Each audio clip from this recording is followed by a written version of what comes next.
Hi, I'm Mayor David Black, and this is City Happenings. A longtime Sump Library volunteer worker is recognized by the state legislature.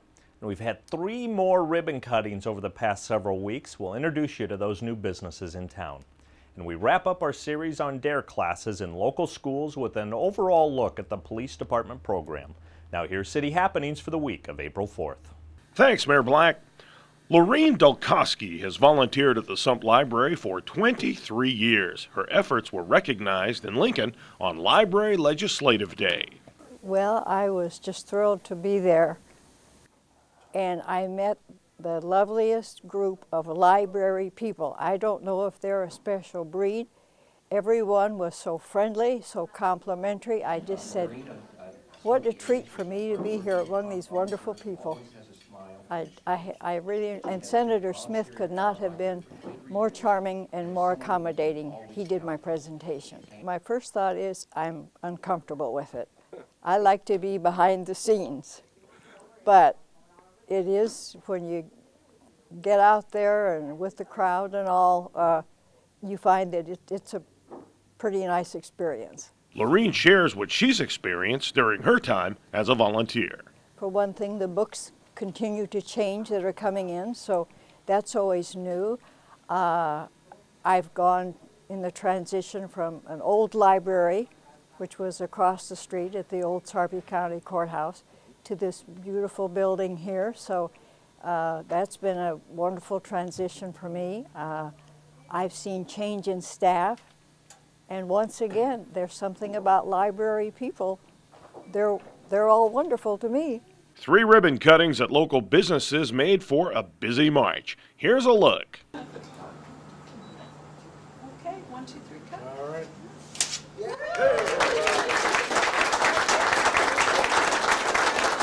Okay, 1, 2, 3, cut.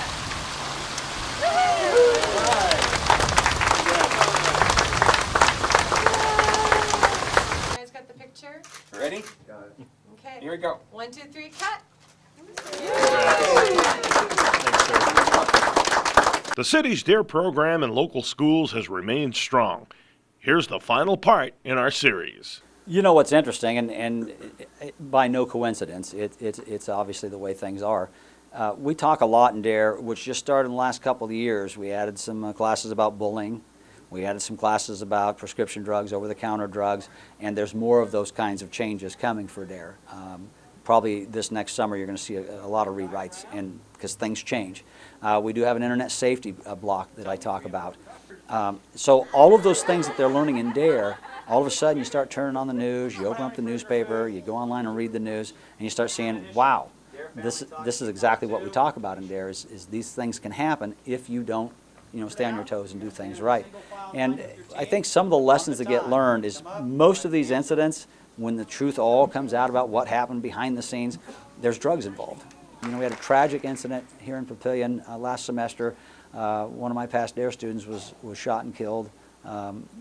And he was a fine young man. He was a D.A.R.E essay reader for us. He was a very good young boy. And one of the things I wanted people to learn from that is, here's a kid that was working hard. He's doing well in school, doing everything right, trying to do everything the way he should be doing it, and bad things can still happen, even when you're trying to do things right. So if you start throwing in drugs and bullying and all these other issues, and you start getting involved in those behaviors, now your chance of something bad happen quadruple.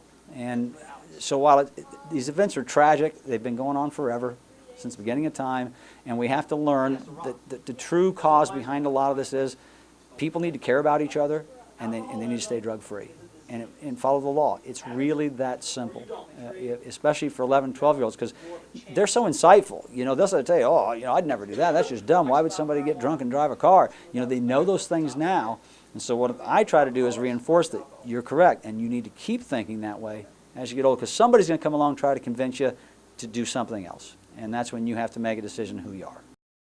The city's annual Easter egg hunt is set for Saturday, April 16th at Halleck Park. Go to the city's webpage and click on Calendar of Events for more information. And registration for this year's half marathon, 10K run, and fun walk is now open. Go to the city's Recreation Department webpage or call 402-597-2041 for more information. And you can also click on the Recreation Department webpage to find out what's coming to Sumter Amphitheater this season.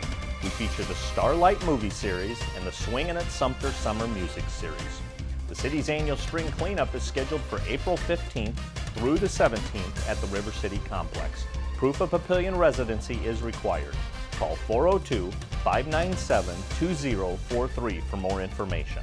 And for more about Papillion, go to www.papillion.org or just call the Mayor's Hotline at 402-827-1111. Thanks for watching.